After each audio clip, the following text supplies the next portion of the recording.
Hello, everyone, and welcome to the midweek program at the J.C. Raulston Arboretum. My name is Blake, and I'm the education assistant here at the Arboretum. And today we are on the west side of the Rose Garden because, well, there's some really beautiful agave flower stalks that are still up that really captivated my attention. But next to them is a very beautiful populus that captivated our director of horticulture, Paige's attention. And there's a whole bunch of beautiful, spectacular plants here in the garden because we've got a program for you today, our Garden Standouts for 2025. In addition to Greg Paige, our director of horticulture, we have our director proper here, Mark Weathington, joining us. And we've pulled together our list of the Garden Standouts from this year, the things that have really blown our minds and really just captivated our attention and imagination. So we are grateful to be able to share that with you today. We are grateful you are joining us. Those of you watching this on YouTube, please like this video and subscribe to our channel, and feel free to leave a comment down below. And with the announcements out of the way, I will pass things over to Greg and Mark to share with us their Garden Standouts from 2025. Awesome. Thank you. Wait, well, you saw we were using a little shared drive to kind of get together what our thoughts were on Garden Standouts, and I had a whole bunch. I had new ones, I had old favorites of things that really impressed me this year. We pared the list down painfully. It hurts. It hurts to hit that delete on that name of the plant you want, but I had to pull the reins back. You want to give like just a brief overview of what kind of year we had weather-wise, so people can know when we're talking about these standouts what they went through? Sure. And jumping back a little bit to what Blake said, there's garden standouts all through the garden 7 days a week here, 365 days a year. So it was hard to kind of limit ourselves to things. And what I tried to do, based on what you just said, was what looked good throughout our summer this year. I had to keep it in that context. So we had a decent amount of rain later in the summer this year. So the garden wasn't parched. We weren't dragging hoses all over the place like we were previously. So I think we had a really good bloom in a lot of things. We had a lot of things kind of last much longer. So, berries, bark, buds, all those things. And for me, I do a loop in the morning when I come in, checking on things, and that kind of varies throughout the week.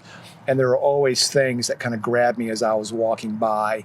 And that was kind of my standards for the things that I look for. When you and I walk through the garden, we get distracted and we see things, and that makes me go back and check on stuff. There's a couple things in my list that were things that you and I saw, and we're always bouncing those kinds of things off of each other. Mm-hmm. I was looking at stuff that you were put on the list, and I was like, why didn't I think of that one too? There's one on the table right here, and I've had my eye on too. So it's fun to get to do these kinds of things, and it's fitting as kind of the last one going off into the new year, to kind of let you see some of the things that we were really interested in and caught our eye this season.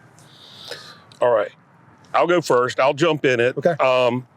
Completely unintentionally, I got a bunch of newer things, and Greg got a bunch of things that are, for the most part, that have been really good. So, which is great because I meant to get a mix of those, and I get so excited by the shiny and new. And Greg's very good at pulling me back and saying, "Yeah, but what about this plant that's been fantastic for multiple years?" So I love that. All right, not to be a cliche with myself, but I'm going to start with an Osmanthus. Of course. This is one that I had never heard of. It's called Osmanthus armatus Zipline. I'd never heard of it before. I did a trip out to visit some nurseries and some folks out in the Pacific Northwest, and I picked this same plant up with 3 different names at 2 different nurseries. So one nursery had it under 2 names, and I thought they were all the same, but I thought, well, a little plant in a container looks a little different sometimes with fertility.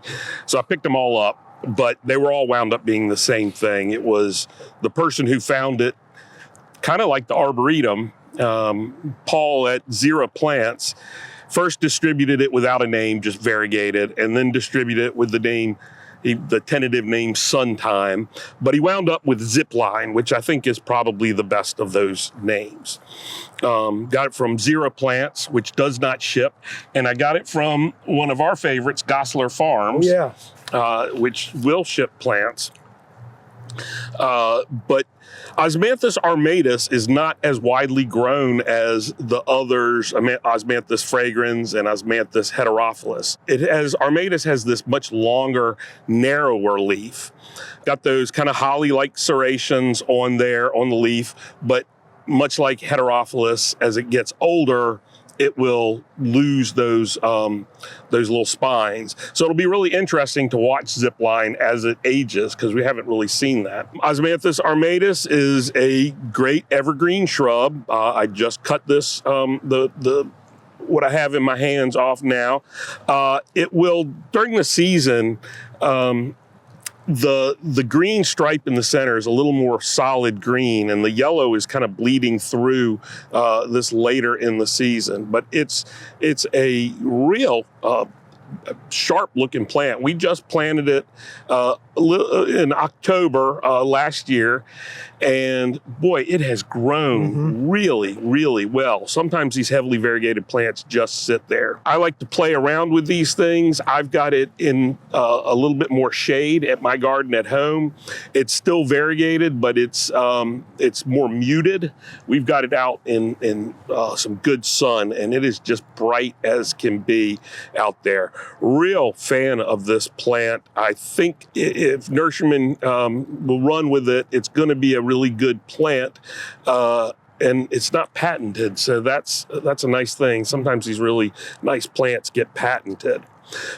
Flowers are fragrant, but not nearly as fragrant as some of the other species. Little white flowers. And Osmanthus, there's male and female. I don't know what Zipline is, but so you may get little black fruits on there if it's a female, but I doubt it. I've not noticed flowers on it yet. I don't have any either. Ours have been really putting on growth. Mm-hmm. Do you know about whenabouts it will flower? Like, I know the heterophilus flower a little bit later than the fragrance. Do you know if this one's more? Yeah, this Osmanthus armatus, my experience with it is fairly early spring. Oh, okay. So, yeah, it's a spring bloomer, Neat. Not a fall bloomer. Sure. At least in my experience. But I don't pay that much attention to it, and it isn't as widely grown. So, Okay. And it's not a powerhouse like some of the other ones. yeah. You don't walk by it. You got to No. kind of look and notice it flowering. Sure. While we're talking about it, Gail is wondering, is it deer resistant? My experience with Osmanthus is they're fairly deer resistant. You know, deer will munch on anything. Yeah. But between the spiny leaves of a young plant, thick and leathery, It's very coarse. I it's can't imagine. real coarse. Definitely. I think mostly be okay. Yeah. There are more delicious seeming plants, surely. Plant Yeah. those. Easier and then- to eat than that. Yeah, Yeah. definitely. Yeah. Awesome. I'm gonna jump into one I've got on the table too, because it's starting to blow around a little bit.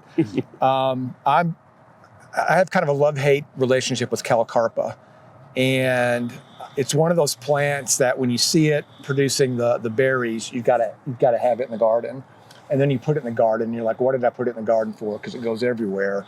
And there's lots of different ones. So coming here, I've raised my standards of Callicarpa. I've turned very, very snobby towards the ones that I like. Welch's Pink is a favorite because it's a little more unique, and I think it seems to be a little more well-behaved than some of the other ones. This is one that's on the path that I walk by 1,000 times a day, from my office in the back up to McSwain, right along the edge of the walkway there, across from Asian Valley. Callicarpa acuminata. This is a Mexican beautyberry, sometimes called black beautyberry. This thing has had fruit on it forever, for weeks and weeks and weeks and weeks. I took pictures back in the midst of setting up for Moonlight in the Garden, because I kept walking by it and seeing it.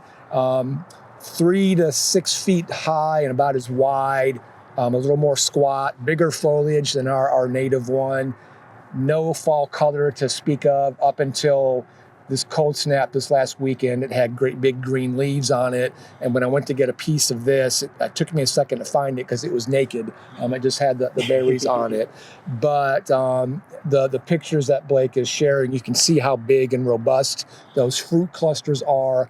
They're very, very, very dark purple. Yeah, for sure. And in the light, you get a little bit of pink that kind of shines through when the light comes up from underneath them. But I love how big and boisterous this fruit is. You don't see this very much. I don't see it.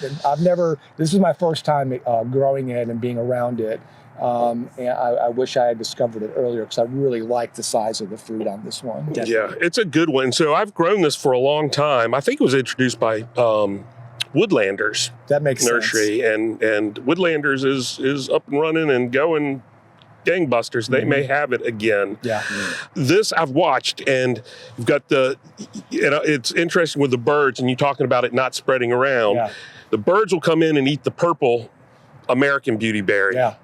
And then they'll eat most of the purple Asian beautyberries, Yep. and then the white American beautyberry, Yeah. and then the white Asian beautyberries.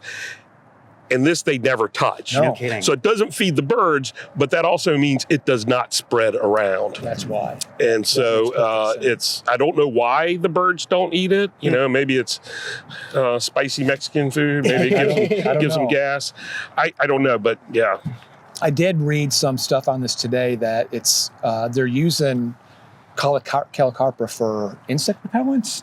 Okay. And you can eat this. The fruit is very bitter, but I don't think it's. And I know people that make jelly out of the Callicarpas. Mm-hmm. It's not something that I would delve into, but I think you're right about that. I think it's just they don't get to it, or maybe there is a more bitter taste that the birds just don't like it. Sure. I want to say I saw this at Peckerwood Gardens too. Probably, I think they yeah. had it down that way. I'm sure they would have. But this is definitely a Callicarpa that's moved up on the list of ones that I like for sure. Definitely. And it's a little bit, the top is a little less cold hardy, Yeah. but it's perfectly root hardy. So a lot of times it'll die back to the ground, and it usually looks better if you just go ahead and cut it back to the ground Yep. and let it reflush. Also keeps that in. And I'm glad you mentioned that about mosquito repellent, because I always tout the American beautyberry, Yes. the leaves, you crush that and put it on there. The Asian beautyberries don't have whatever that is in there. And I specifically asked somebody who's done a lot of work with Mexican plants, and he said, yes, this does that have would it make sense. in there. That So would make sense. just Yeah. you grow it, and it's crush those leaves when you're out in the garden and the mosquitoes are around, and put it on you. It's great. And one thing I'll say is the color has faded on them a little It bit has. now. And the color in the pictures was very nice, but that does not compare to the color you experienced, like being with this plant in No. person. Like it's mind blowing how It really is. It's dark and purple. It's and, almost like massive blackberries. yeah, Yeah. for that sure. kind of, it's black, but there's a little bit of translucent. Yeah. It's got that look. I couldn't put my finger on it, but now that you said it, that's exactly. I mean, it looks like big, juicy black. Definitely, right? Yeah. All right, I'm gonna stick with the variegated kind of stuff. This is actually not, if you want to be technical, not really variegated. This is virescent, Oh. which means it starts one color and becomes green, as opposed to albescent, which starts green and goes white on there. Virescent and albescent. This is an Illicium. Illicium anisatum. So this is the Japanese, the Asian Illicium, or anise shrub, or starflower. This is one that we've been growing for a few years, and boy, for whatever reason this year, it just grabbed us all. But I went back and looked at some of my photos, and I had great photos of it from 2024. From the Lath House? From the Lath House, yeah. So Illicium anisatum is a medium to ultimately fairly large evergreen shrub. Illiciums are one of the more deer-resistant evergreen shrubs that we can grow. They have typically kind of star-shaped red flowers on them, Illicium anisatum. This is one called Haku. We have had it in the garden as Hakku. Okay. That actually means, it's got two meanings in Japanese. One is fermentation. The other is, I don't want to describe it. It's you're not naming a plant after this. Not what you like. But Haku means white. There you go. So it comes out in the spring, actually pink, goes very quickly, at least for us. I think in cooler weather, it would hold that pink longer, to white and then green. But it flushed all year and really held that white really, really well. I've got a young plant in my garden in deep shade, and it's still got that white on it now. It's amazing. Now, I haven't seen this in flower. You didn't see it in flower, did you? No. I haven't seen this in flower. What's almost always when you get this red flowered species, when you get variegated ones, white edges to them, almost always it seems like you get pink flowers. There are white flowered forms, but the variegated ones are almost always pink or tinged pink. And so I'm really interested to see if this will have red flowers, because it'll be amazing if it has those star-shaped red flowers with that white flush. Yeah.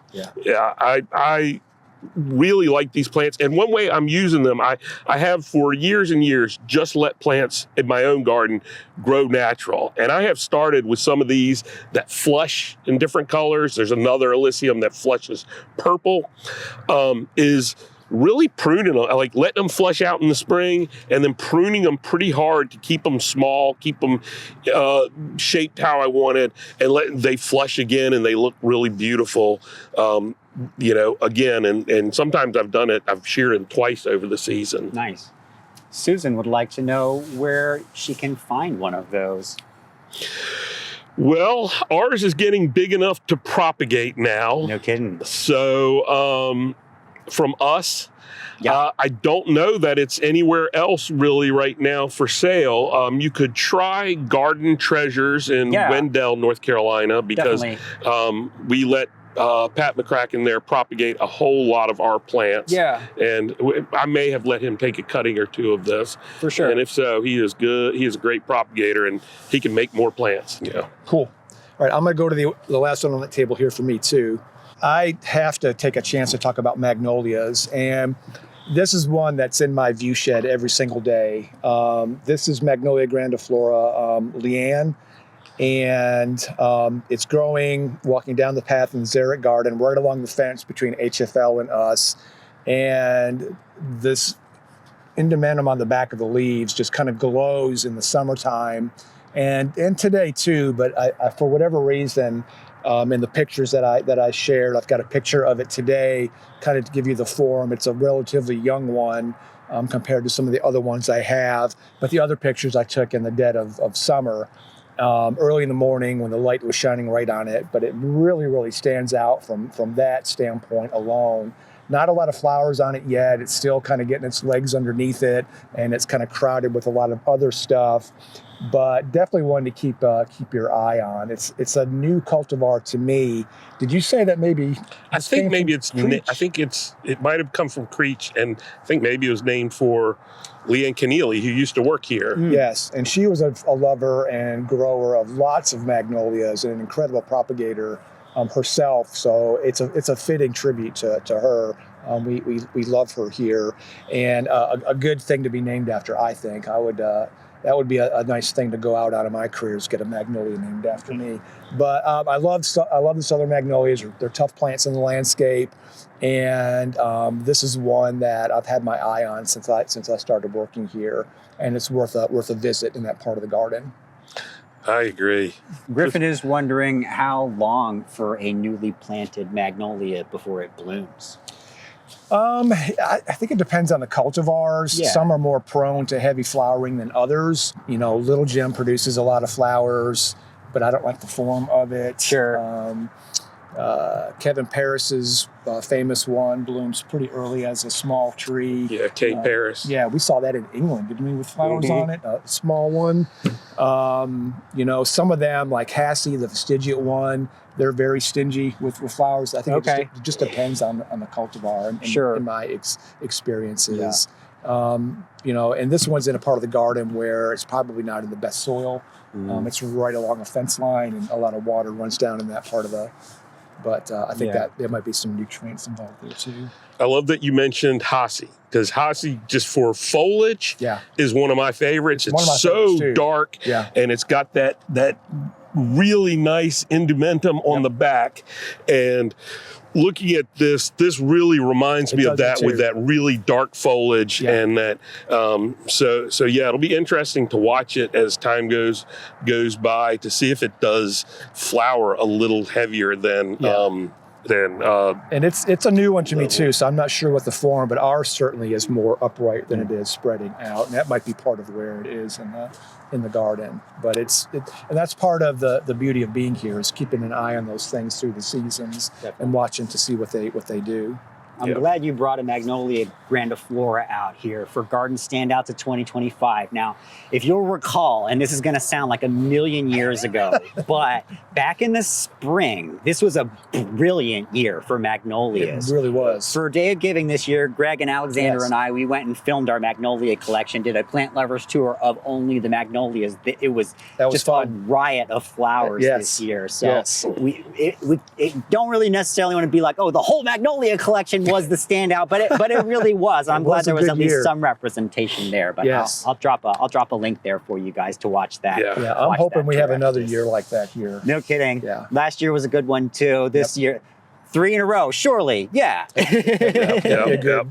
That'd be a good send-off into our 50th anniversary. Okay. So hold on. Nancy would like you to tell us more about indumentum, because she is not familiar with that term. I mean, my breadth of knowledge on it is it's just the hairy underside of the leaves. Yeah, for sure. And I don't know what the purpose of that is. I don't know if it's a protection thing from weather. I know magnolias have, on the buds. Sure. They're known for that. A lot of the evergreens, you'll see that in different measures.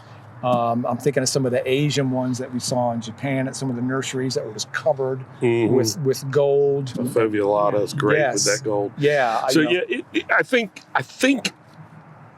But I'm with you. I don't know botanically. When I use the word indumentum, I usually am talking about a plant where it's like felty, where it's not hairy so much. It is hairs, but where it's like felt almost on there. Someone once Alex Niamera said it feels like a horse's nose. Yes. All right, I was going to throw this out and mention Alex as well. Alex was a professor of both of ours. Virginia Tech. And goes with this. Another word for you for your botanical vocabulary, along with indumentum, that I learned from Alex, probably about this plant, is it is a ferruginous indumentum, meaning like iron, ferrous, ferruginous indumentum, meaning it's colored like iron oxide, rust. Yeah, for sure. Love that. Yeah, such a fun thing to say. I agree. Yeah, as far as the purpose of the indumentum, it's hard to ascribe purpose to things that just happen in nature. It's fuzzy, so maybe it does help with cold resistance, but also maybe it does help deter deer. If it works, it persists. If it doesn't, it doesn't. Usually it's a survival thing with plants, I think. Insects, disease, heats, all that kind of stuff. Something to keep it alive. For sure. Yep. All right. Next one is a rhododendron. I love rhododendron. I really do. They can be tough for us. A lot of them don't like us. But there are some species that really do. This is a hybrid from NC State, Tom Ranney and his crew, called, the cultivar is NCRX1, which is a terrible cultivar name, but it has a worse trade name, which is Dandy Man Color Wheel. Blah.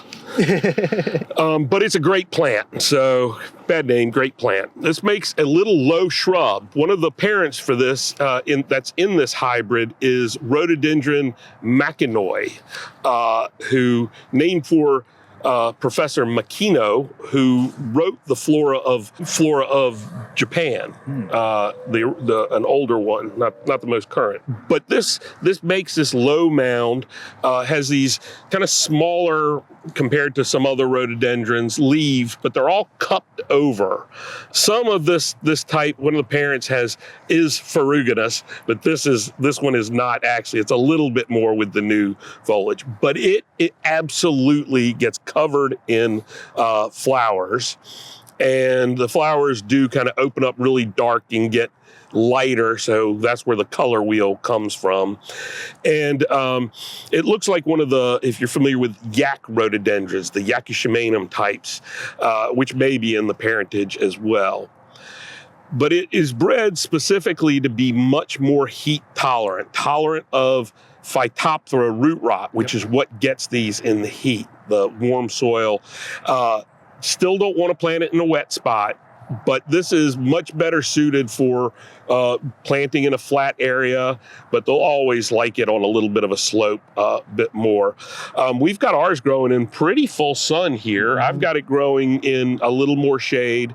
Doesn't matter. It flowers like crazy. These big buds will open up. It is not bred for deer resistant. It is a rhododendron. Deer eat rhododendron. It's a fact of life. Yes. I always tell people I like to plant things very small. I think they establish better. Rhododendrons are ones that a little bit bigger is probably good because a deer can't eat it all in one bite. You may need to do some, spraying of some deer, repellent stuff, especially during the winter, or else the deer will eat all the flower buds at the very least every year. So, or cage it while it's young. I hate doing that kind of thing, but this is worth it. Yeah, no kidding. That picture is spectacular. Like, Yeah. On such a tiny little shrub, that many flowers, it's obscene. Yeah. That's a really good plant. After your rhododendron flowers, if you want to go through the effort, this is one of the few plants I do. Just go in, and where you have the spent flowers, where they're just go in and go up to the top. I guess I can do this since it's cut off the plant. But you have the flowers there. Just come in and pinch it or twist those flowers. They'll pop right off.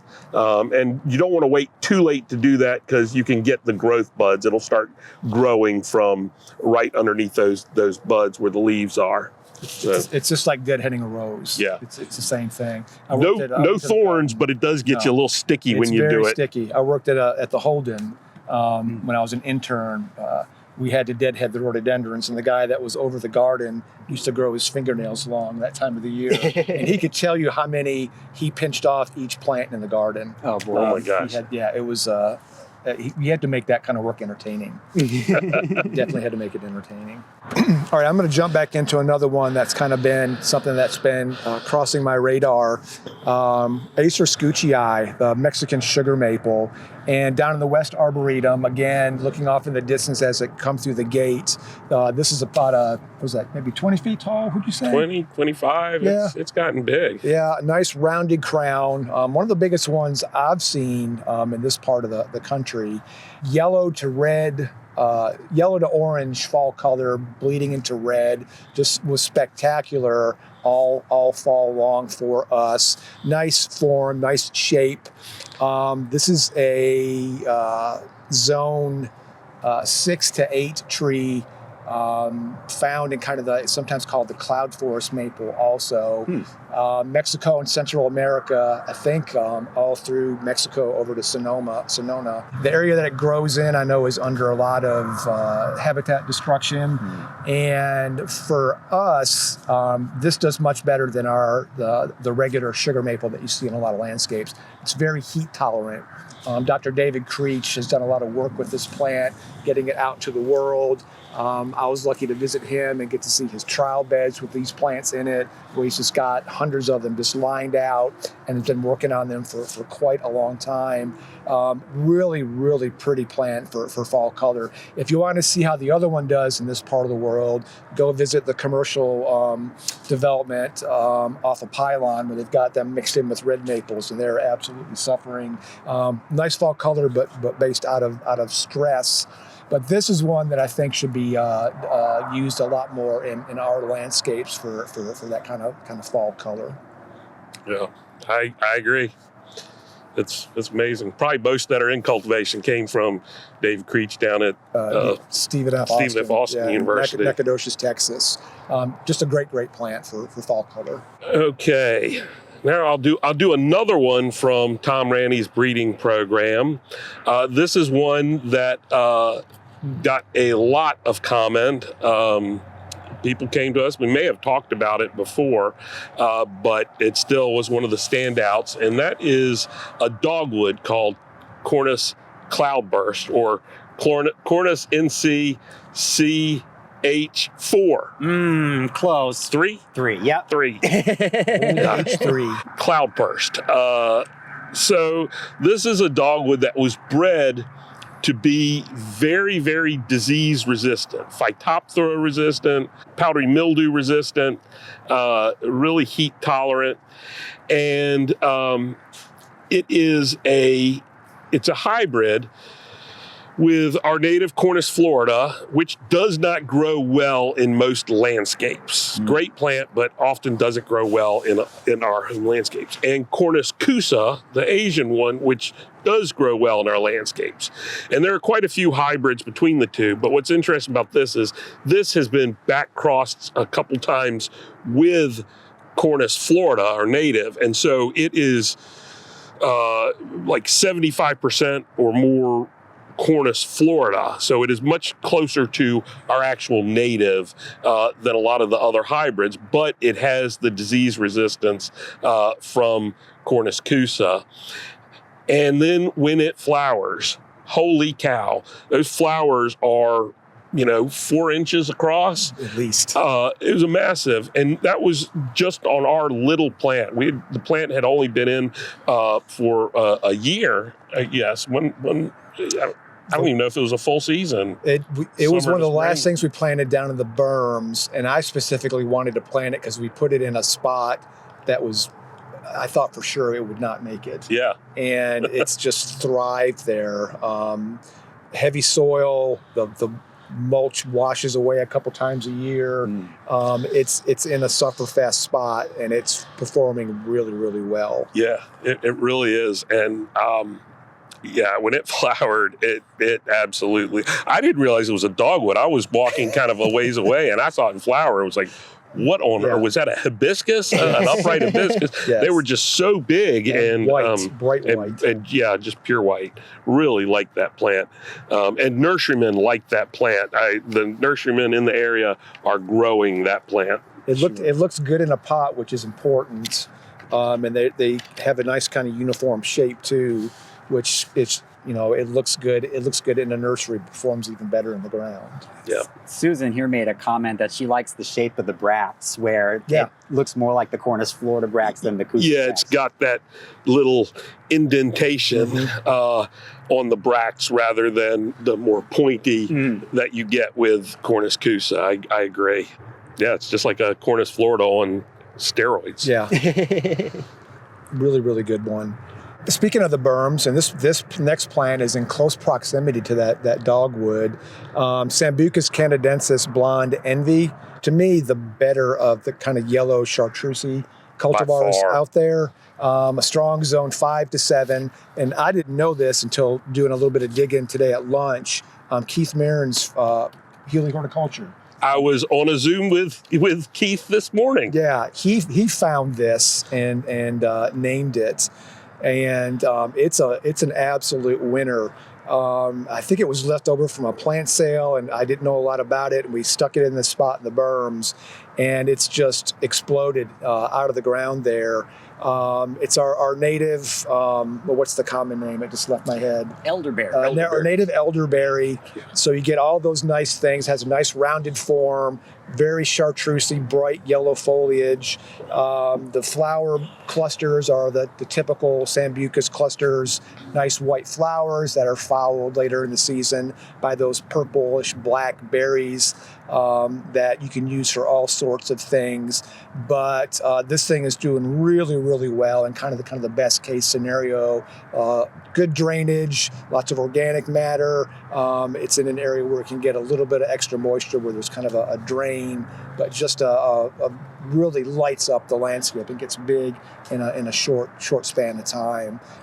Just something that was fun to watch go from this small gallon pot to this huge thing that's really filled in that part of the landscape really, really well. Definitely. That was a candidate for our location to film today because even though we got down to like -9 Celsius the other night, the thing's still up. It still has foliage on I it. haven't gone to look at it today. And just like the amount of growth it put on this year, it exploded out of the ground. Literally. Like it really fills the space even in just 1 year. And it's native and it's variegated and it has fruits on it. Like, wow.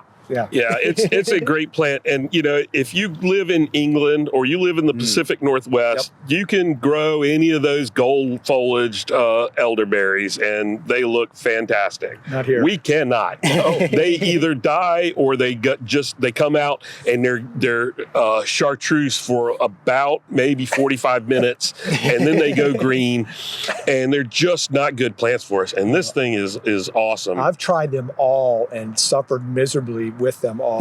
And I thought this one would follow the same fate, and it has not disappointed at all. And it'll get big if you let it. Yeah. But it's a plant that you can go through and whenever you want to after it's gone dormant, really, and just cut it all the way to the ground, and you get all that foliage again. You may not get as much flowering and fruit, but you can do that to keep it in check. And it's a good plant for if you do big annual displays or containers where you want a big thing. Definitely. To do it in there, and then at the end of the season, take it out and plop it in the ground somewhere where you want it, so you get that big centerpiece in your container. The thriller, if you will. I was gonna say it, and I was like, so I'm you won't, not. but some of you might. Yeah. Okay, I will end with a plant that I've been touting. I wrote an article for the Nurserymen's, the North Carolina Nursery and Landscape Association magazine. I've taken nurserymen on tours to go by and see it. And this is a crabapple. I didn't think I would be touting a crabapple here in North Carolina. Shudder the thought. It is, this is one called Malus, which is the apple genus, Malus Sparkling Sprite. And this is a really compact, dense-headed form. Ours is grafted about 3 or 4 feet tall, and it just this mound on there. I'm sure if you grafted it low, it would just make a little shrub. Flowers like a great crabapple with pink-red buds opening to white flowers like a lot of other ones do. But I've got a photo of it that I took in late July or early August, and that thing is just dark green. And a crabapple at that time for us should be covered in scab and rust and all the powdery mildew and everything, and it just was clean. And like Greg said, we got quite a bit of spring rain, kind of late spring rain. We got quite a bit of rain in late summer. This thing should have been miserable. Yes. Now, my one caveat to this is we don't grow many crab apples. If we had many more around there so the disease pressure was higher, there's more, it might be that it's not as good, but it is something that I've talked with Greg about getting some more of these ones that are touted as being excellent resistance to rust, excellent resistance to scab, and excellent resistance to powdery mildew. Because some of the big wholesale growers, the main wholesale grower, is very good about saying, this is excellent for this is good for this, it's fair for this. They don't do a lot of the ones that are poor in any of those categories. No. But if it's good or fair, it's going to get the disease here. So it'd be interesting to try some of these newer cultivars and see how they do. And a lot of these new ones are scaled back for our landscapes now too. Yeah, modern They don't landscapes. get as big as a lot of the old ones do. But I think we've got enough stuff in that family that there's enough stuff in the ether sphere that would be attracted to a nice new thing in that family of plants. I think it's a good one. Yeah, it's one that I noticed in flower because it's pretty, and I noticed the form, and it was really this year where I was like, wait a second, this thing never looks like a crabapple in summer. It has not fruited really well for us. It is supposed to fruit, has not fruited very well for us, but I can live with that. Yeah, it would be nice to have all those touch points. Yeah. You mentioned the height of it can be altered by how you graft it. Is there maybe like a max height that it can reach? Well, so the height is It's good. Let's say it's a low graft. Yeah. I don't know exactly how big it will get, but let's say in 10 years, maybe 6 or 8 by the same. Yeah. Now, if you graft it on a 3-foot graft, it's 3 feet and then 6 or 8 tall and wide. You can graft it 8 feet up, and then it's so it's not, the graft isn't making it taller. It's just making the starting point for where it grows. But it is a dwarf cultivar, so no matter where you start, it's not going to get like wild and rangy and huge. It'll still grow, but slower. Yeah. It's got a nice form to it, as well as all those attributes that Mark was talking about. Yeah. I saw you walking through the garden one day, and you like make a beeline for it. It's like, where is he going? And it was when it had all the flowers on it. Yeah. It's a nice one. We didn't talk about the populace yet. No, that's correct. No, we didn't. Okay. That's part of the reason that we're here. This Populus monocola, the white bark cottonwood, this has been one of those trees that, as long as I've been coming here, is one of the things I would visit when I would come here. This and the oak over by the Lath House were two of my favorites, and can continue to be.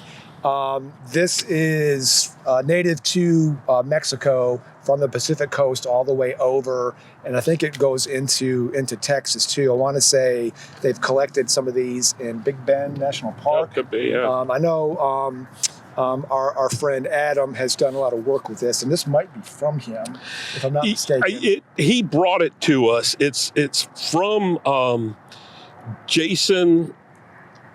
Maybe Stevens from University of Florida, but Adam was working with him. Yes. He's a forestry guy, and he took me, I visited him one time, and he had a whole field of different species of poplar. He's a big pop. He likes that genus. I got a bunch from him when I was in Charlotte. Yeah. And our friend Phil Douglas at Denver has done some work with this one as well.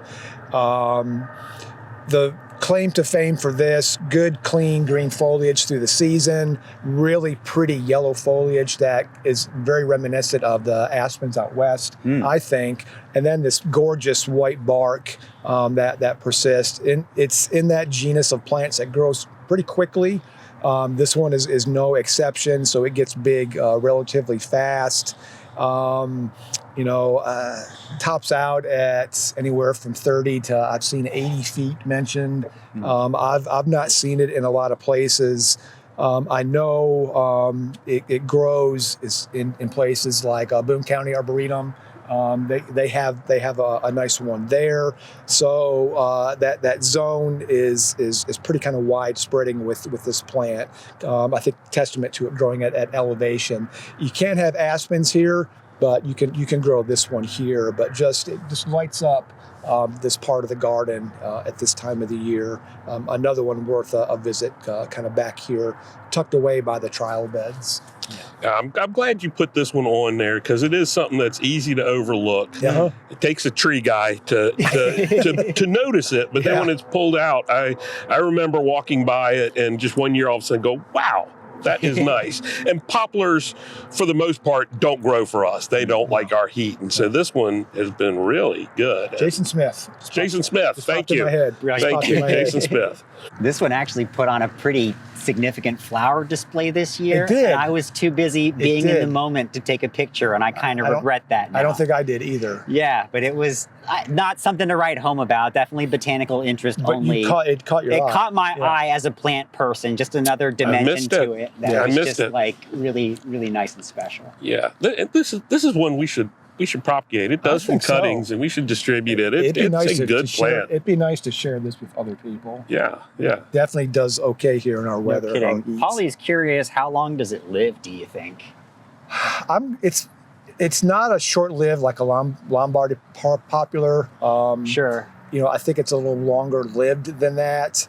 But they in general are it's a short-lived family of plants, populus and willows and all those things. Yeah. And while that may be the case, this guy was planted in 2012 and put on that much growth in that short a time. So even if it does not live particularly long, it can have quite a significant impact. If there are reports of them being 100 feet tall, then some of them live for a while, because you don't get 100 feet in 20 years. And the truth is, when people get concerned about how long lived it is, the average time people spend in their home is under 5 years now. Wow.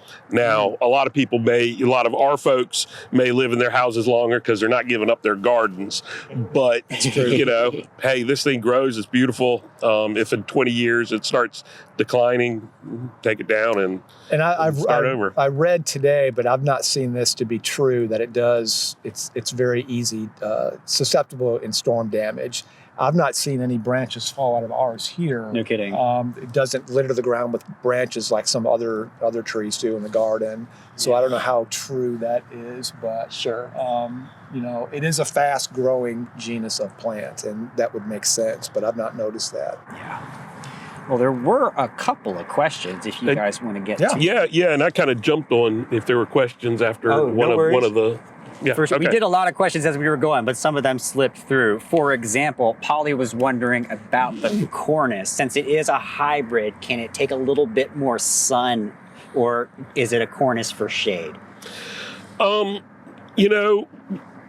big cornice, Florida, actually, if the soil is right, which it usually isn't in our landscapes, Right. actually can take quite a bit of sun, and you get less problems with a lot of the fungal diseases it gets because it doesn't have water sitting on the leaf so long. It dries out. Yeah. It gets a little more air movement. Sure. So all that to say, yes, it's perfectly sun tolerant, but it will tolerate part shade as well. Ours is in a lot of sun. Nice. It gets some respite, but it's in a pretty good amount of sun. Mm-hmm. Some of the biggest ones I've ever seen are in full blasted sun. Mm-hmm, mm-hmm. They're understory trees, but they Yeah. actually flower and grow quite well in sun. Yeah. Nice. Okie dokie. So Griffin wanted to know, is it too late to plant some of these plants that we're highlighting? No. There are some things that I would kind of hold back. Some more broadleaf evergreen stuff that might dry out when you're disturbing the roots.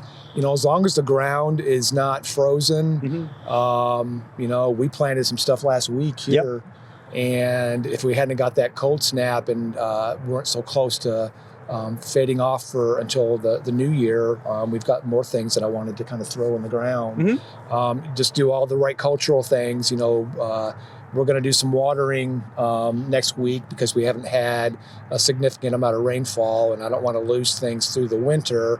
And you just have to be careful with that by not overwatering stuff because it doesn't evaporate. It's going to be in the ground longer. The days are shorter. The temperatures are lower. You just have to keep a closer eye on the cultural things later in the season. And be sure you mulch and do all those right things.